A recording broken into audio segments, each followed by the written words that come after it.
और सब कुछ के लिए सुप्रीम कोर्ट जाना है, इस संसद का कोई मतलब नहीं है, विधानसभा का कोई मतलब नहीं, उसको बंद करें। भारत के चीफ जस्टिस का अपॉइंटमेंट भारत का राष्ट्रपति करता है। इस देश का कानून भारत का पार्लियामेंट बनाता है, उस पार्लियामेंट को आप डिक्टेट करेंगे। सुप्रीम कोर्ट अपनी सीमा से बाहर जा रहा है। संविधान को किस हद तक भारत की संसद संशोधित कर सकती है, भारत का सर्वोच्च न्यायालय किस हद तक संसद द्वारा पारित किए गए कानूनों को अवैध घोषित कर सकता है।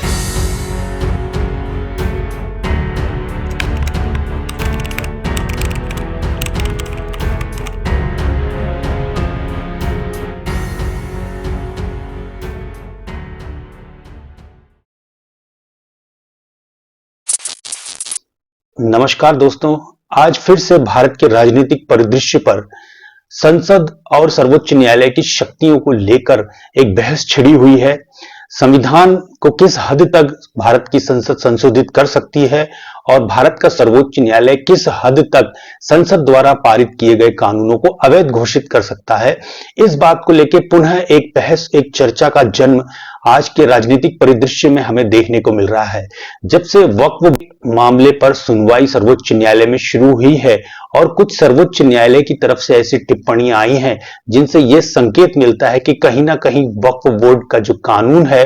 वो भारत के संविधान में दिए गए मौलिक अधिकार, खासतौर से धार्मिक स्वतंत्रता के अधिकार का कुछ हद तक उल्लंघन करता है। ऐसी संभावना का प्रकटीकरण जो है सर्वोच्च न्यायालय के प्रश्नों में हमें देखने को मिलता है, जिसका उत्तर देना सरकार के लिए थोड़ा सा मुश्किल हो रहा है। तो ऐसी स्थिति में आज के परिदृश्य में हम देख रहे हैं कि कई हमारे राजनीतिज्ञ जो हैं सर्वोच्च न्यायालय के जजेस पर भी टिप्पणी करने से अपने आप को रोक नहीं पा रहे हैं। तो निश्चित रूप से इस बहस का जन्म यहां से होता है, क्योंकि कहीं ना कहीं कुछ राजनीतिज्ञों का यह मानना है कि सर्वोच्च न्यायालय या न्यायपालिका कार्यपालिका के क्षेत्र में गैर वाजिब दखलंदाजी कर रही है और ऐसी स्थिति में वो इस हद तक भी कह चुके हैं कि संसद को या विधानसभाओं को बंद कर देना चाहिए। तो यहां पर पुनः एक बार इस चीज को देखना लाजमी है और न्यायोचित भी बनता है कि आखिर संसद के कानूनों में किस हद तक उनको अवैध घोषित करने की जो शक्ति है वो सर्वोच्च न्यायालय के पास है और सर्वोच्च न्यायालय को किस हद तक संसद नियंत्रित कर सकती है। तो ये इन दोनों को जो है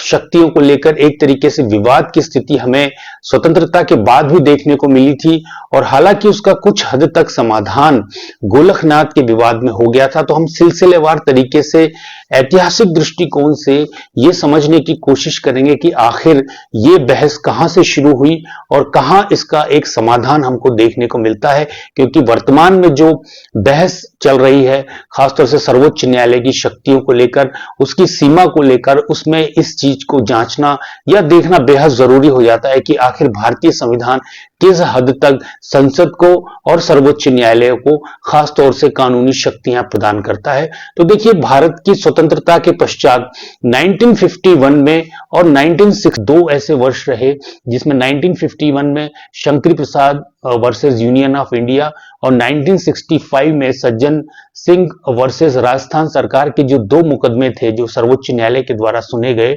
उसमें इसी बात को निर्धारित किया गया कि संसद भारत के संविधान में किसी भी तरह का संशोधन कर सकती है और उसकी संशोधन की शक्ति पर किसी भी तरह का प्रतिबंध नहीं है। तो यहां पर क्योंकि उस समय देश आजाद हुआ था, देश के लोकतांत्रिक मूल्यों में राजनीतिज्ञों की अच्छी खासी उनके प्रति सम्मान था, तो शायद सर्वोच्च न्यायालय ने इस चीज को इतना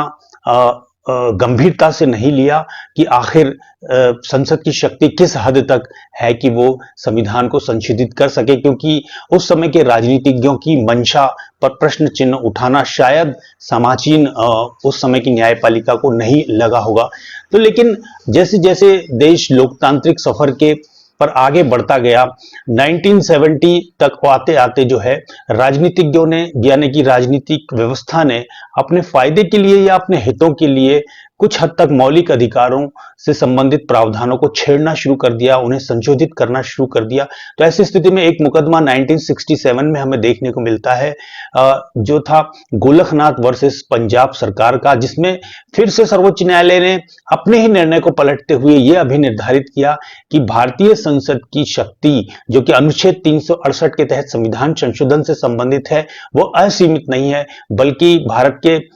संविधान में मौलिक अधिकारों को लेकर जो व्यवस्थाएं की गई हैं उनको भारतीय संविधान के अंतर्गत छेड़ा नहीं जा सकता, या उनमें संशोधन करने की जो शक्ति है वो संसद के पास नहीं है, या कानून इस तरह का संविधान संशोधन नहीं किया जा सकता जिसके तहत मौलिक अधिकारों को छीना जा सके या उन्हें सीमित किया जा सके। तो जब 1967 में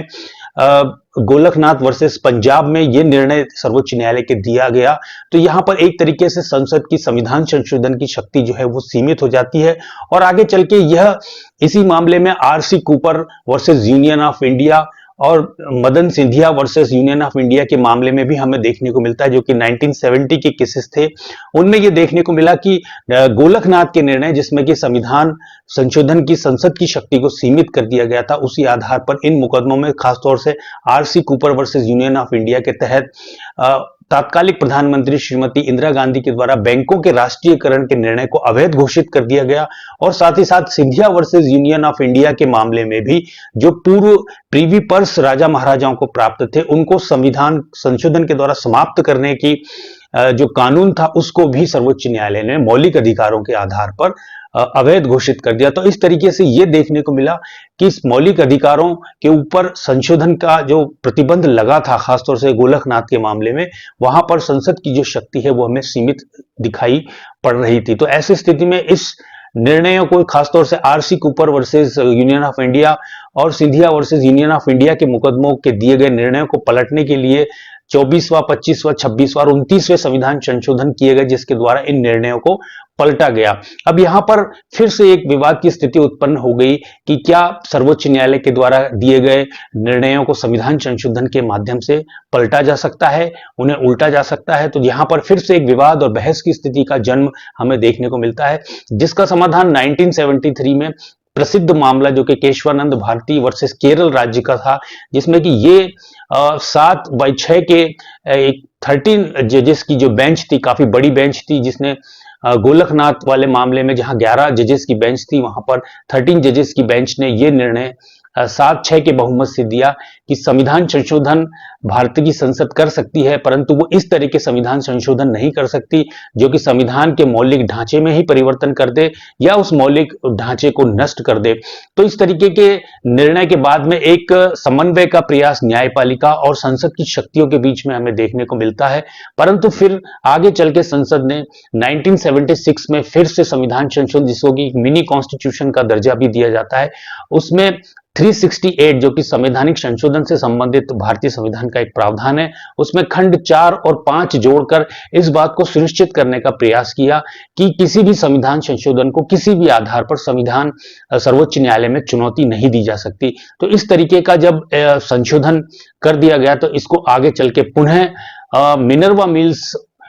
वर्सेस यूनियन ऑफ इंडिया का जो मुकदमा था 1980 में, उसमें सर्वोच्च न्यायालय के द्वारा 368 में जो खंड 4 और 5 जोड़े गए, उन्हें अवैध मानते हुए, असंवैधानिक घोषित करते हुए उन्हें शून्य घोषित कर दिया। और सर्वोच्च न्यायालय के द्वारा यह कहा गया कि ये मौलिक अधिकार